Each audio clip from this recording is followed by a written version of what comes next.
Now many recipes call for separating eggs, and this is a really very simple thing to do once you know how to do it.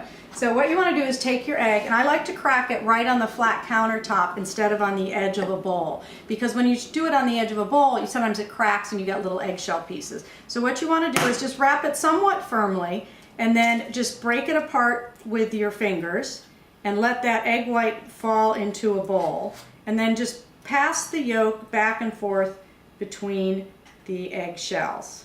And then once that's done, put your egg yolk in the other container and you're ready to go with your egg yolks and your egg whites.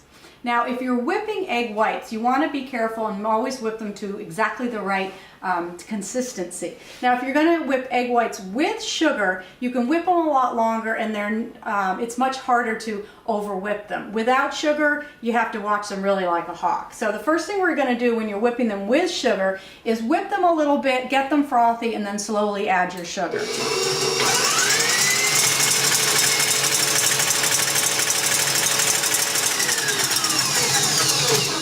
Now when they get to be this consistency and they're starting to get thicker and there's a lot of air incorporated, we're going to slowly start adding the sugar.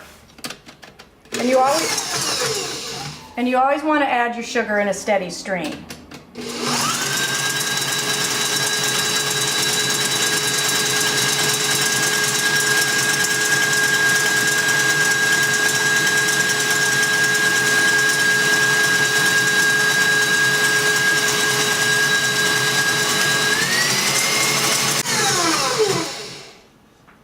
Now if you look at the eggs here, you can see they're starting to get nice and thick and shiny, but they're still not quite thick enough because they're not, see how they're kind of drooping down? You really want them to hold their shape much more. They're almost halfway there, almost a quarter of the way there. See how these egg whites are thick, but they're still very satiny, and this is what you want. They're beautiful, beautiful egg whites. They hold their shape, but they're still very billowy. They almost look like marshmallow fluff. So then you just want to take that off the mixer. And what you can also do if you don't have one of these big stand mixers is you can use a handheld mixer. And the only trick you want to know when you use a handheld mixer is to make sure you move the mixer around the bowl, because it doesn't get all the way to the edges. And a hand mixer will work just as well as a stand mixer. It'll just take a little bit more time. Now you can also do it all by hand, but at least use a mixer.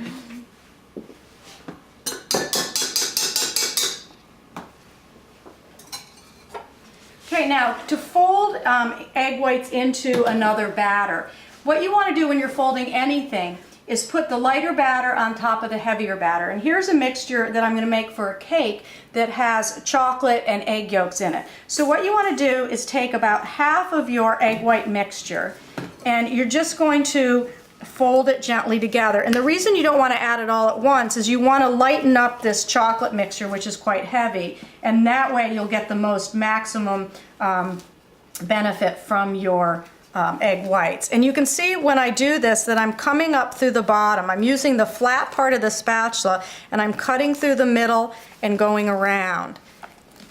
And once they're almost incorporated like that, but you can still see some streaks, you can add the rest of your egg whites. Now these are beautiful egg whites that were sitting at room temperature. Now when you use egg whites and you're going to whip them, if you have time, bring them to room temperature because you will get a little bit more volume out of them. But if they're not room temperature and they're straight from the fridge, they'll work just fine too. So you just want to keep folding this. And the good thing is with these brown and the white colors, you'll know when you're done, because what you want to do is just make sure that you get rid of all those white streaks and it's nice and evenly incorporated. And every once in a while I just scrape it off the spatula because you can see the chocolate part will stick to that. And it's really just nice gentle turns. And I turn the bowl up on its side like this because I find it's more comfortable for my arm. If I leave it down like this, it's a little bit harder. But you can also, a trick is if you leave it down, is just kind of spin the bowl, and then that helps incorporate it a little bit more evenly and smoothly. So there you see, and what a beautiful mixture it is, and you still have a lot of volume with all your egg whites, and this will make a beautiful cake.